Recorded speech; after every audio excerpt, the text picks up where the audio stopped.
باتیں ہو رہی تھیں.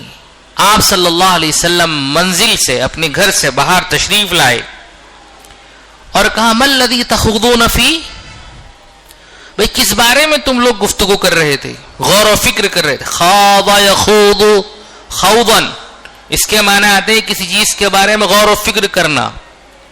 بھئی کس چیز کے بارے میں تم غور و فکر کر رہے تھے؟ ما الذی تخوضون فی، فاخبروا، تو انہوں نے بتایا کہ آپ نے جو کہا کہ میری امت کے 70,000 لوگ ایسے ہوں گے جو بغیر حساب اور عذاب کے جنت میں داخل ہوں گے، ہم انہی کے بارے میں غور و فکر کر رہے تھے. یہ کون لوگ ہیں؟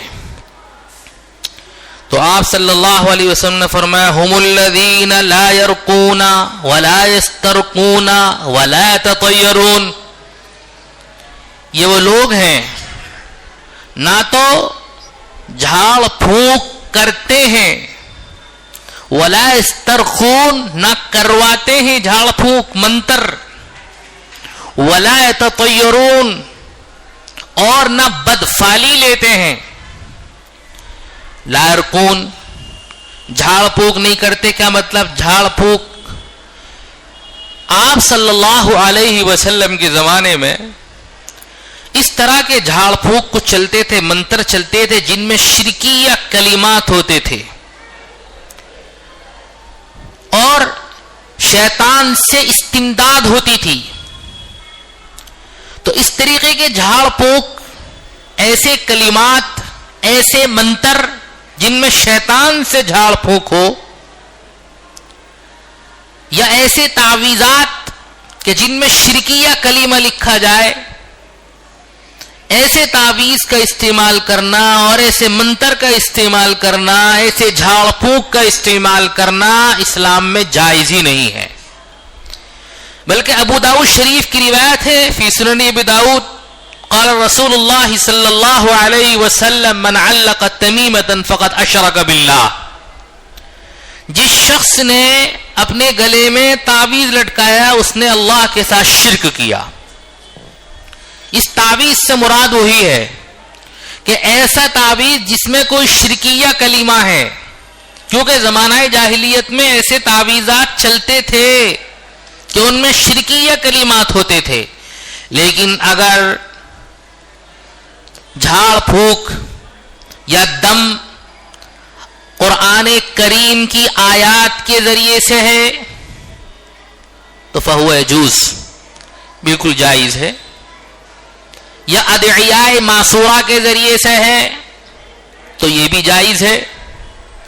رسول اللہ صلی اللہ علیہ وسلم نے بہت سی دعائیں ارشاد فرمائی ہیں، مثلا نظر لگنے کے لیے، یا کسی پر اور کوئی ایسا حملہ ہوتا ہے جس کا تعلق سحر سے ہے یا جن وغیرہ کے حملوں سے ہے، تو اس کے لیے مثلا کہا گیا ہے کہ جس گھر کے اندر سورہ بقرہ پڑھی جاتی ہے تو وہاں پر شیاطین نہیں رہتے. آپ صلی اللہ علیہ وسلم نے فرمایا کہ جو شخص صبح شام معوذتین پڑھتا ہے تو فرمایا تکفیک من کل شر، ہر شر سے حفاظت ہو جاتی ہے. تو حدیث پاک میں باقاعدہ یہ ثابت ہے، اور حدیث پاک میں ایک دعا بھی آتی ہے کہ اللہ کے رسول صلی اللہ علیہ وسلم کے نواسے حضرت حسن حسین رضی اللہ عنہما جب بیمار ہو جاتے تو حضرت حسن حسین رضی اللہ تعالی عنہما پر آپ صلی اللہ علیہ وسلم دم کرتے تھے، دعائیں پڑھ کے دم کرتے تھے. وہ دعا بھی آتی ہے اعوذ بکلمات اللہ التامات من شر ما خلق، اور بھی دعائیں آتی ہیں اللہم ذی السلطان العظیم ذی المن القدیم ذی الوجہ الکریم ولی الکلمات التامات والدعوات المستجابات عافی ھذا مثلا من انفس الجن واعین الانس. هذا الدعاء منقول عن رسول اللہ صلی اللہ علیہ وسلم. آپ صلی اللہ علیہ وسلم سے دعا منقول ہے، اور آپ صلی اللہ علیہ وسلم بہذا یرقی، اس دعا کے ذریعے سے آپ صلی اللہ علیہ وسلم دم کیا کرتے تھے علی الحسن والحسین رضی اللہ عنہما. اس طرح کے اگر دعائیں ہیں یا قرآن کریم کی آیات ہیں، درود شریف ہے، ان کے ذریعے سے اگر ہم دم کرتے ہیں تو جائز ہے. لیکن دم میں اگر کلمات شرکیہ، یا یاد رکھیے ایسے کلمات کہ ان کا مطلب نہیں سمجھا جا سکتا، لا یفہم، الکلمات التی لا تفہم، سمجھ میں نہیں آ رہا کیا مطلب ہے ان کا، تو ان کے ذریعے سے جائز نہیں ہے دم کرنا، رقیہ کرنا. کیونکہ بعض مرتبہ یہ کلمات ایسے ہوتے ہیں کہ ہمیں تو مطلب پتہ نہیں ہے، لیکن کسی نہ کسی زبان میں ان کلمات میں کوئی نہ کوئی شرکیہ کلمہ ملا ہوتا ہے، یا یہ کہ شیطان سے مدد چاہی جاتی ہے. اس کی ایک موٹی سی مثال ہمارے ایک ساتھی بتا رہے تھے کہ وہ ایک عامل کے پاس بیٹھے ہوئے ہیں، اور عامل لوگ جو ہے وہ نمبر لکھتے ہیں، یہ نمبر اچھے خاصے دیندار عامل، یعنی لوگ ان کو دیندار سمجھتے ہیں. کہا یہ صاحب کس چیز کا نمبر ہے؟ اور نے بتایا یہ نمبر ہے. یہ کس کا نمبر ہے؟ کہ یہ یا بدو کا نمبر ہے. تو انہوں نے پوچھا یا بدو کس کا نام ہے؟ کس کا نام ہے بدو؟ کہنے لگے ہاں کلمۃ من کلمات اللہ، اسم من اسماء اللہ. انہوں نے کہا نہیں، یہ تو شیطان کے قبیلوں کے ایک سردار کا نام ہے، رئیس قبیلۃ الشیطان، اور آپ اس کو تعویذ میں لکھ رہے ہیں. تو بعض مرتبہ ایسا ہوتا ہے کہ پتہ ہی نہیں چلتا کہ اس کلمے کے معنی کیا ہیں. اس لیے شریعت یہ کہتی ہے کہ ایسے کلمات سے دم کرنا جن کلمات کے معنی معلوم نہ ہو جائز ہی نہیں ہے. قرآن کریم کی بے شمار آیات ہیں جو آیات شفا ہیں، آپ ان کو پڑھ کر دم کیجئے. احادیث رسول میں ادعیاء معصورہ ہیں، ایک بڑا ذخیرہ ہے، آپ ان کو پڑھ کر دم کیجئے. اور جنات کا باپ بھی چلا جائے گا.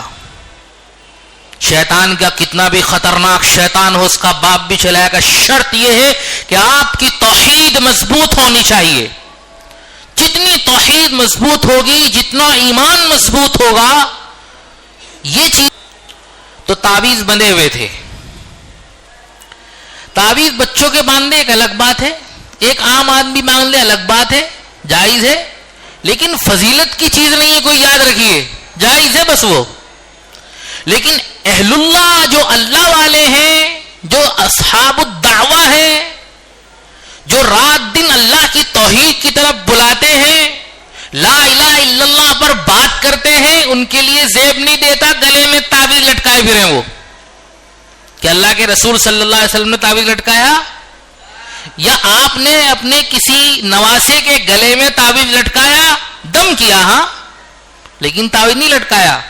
جہاں تک تعویذ کے جواز کی بات ہے تو حضرت عبداللہ بن عمر رضی اللہ تعالی عنہ کی ایک حدیث ملتی ہے، آپ کا ایک عمل ملتا ہے حدیث پاک میں، کہ آپ کے یہاں اگر کسی کو نظر لگتی کسی بچے کو، تو حدیث پاک میں جو دعا آئی ہے اعوذ بکلمات اللہ التامات من شر ما خلق، آپ اس کو پڑھ کر دم کر دیا کرتے تھے.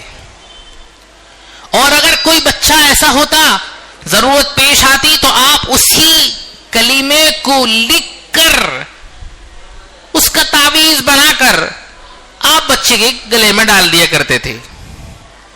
اس سے یہ بات ثابت ہوتی ہے کہ بہرحال تعویذ کی شریعت میں اجازت ہے. اور آیات قرآنیہ یا اللہ کا نام لکھ کر اگر ہم تعویذ میں بچے گلے میں لٹکا دیں یا کوئی دعائے معصور تو اس کی اجازت ہوتی ہے، ناجائز نہیں ہے. لیکن فضیلت کی چیز بالکل نہیں ہے. حضرت سید سلیم اللہ غوری بڑا زور دیتے ہیں اس بات پر کہ بھائی دیکھو، امت کو تعویذوں پر لے کر مت آؤ، جو سنت علاج ہے اسی کو کرو.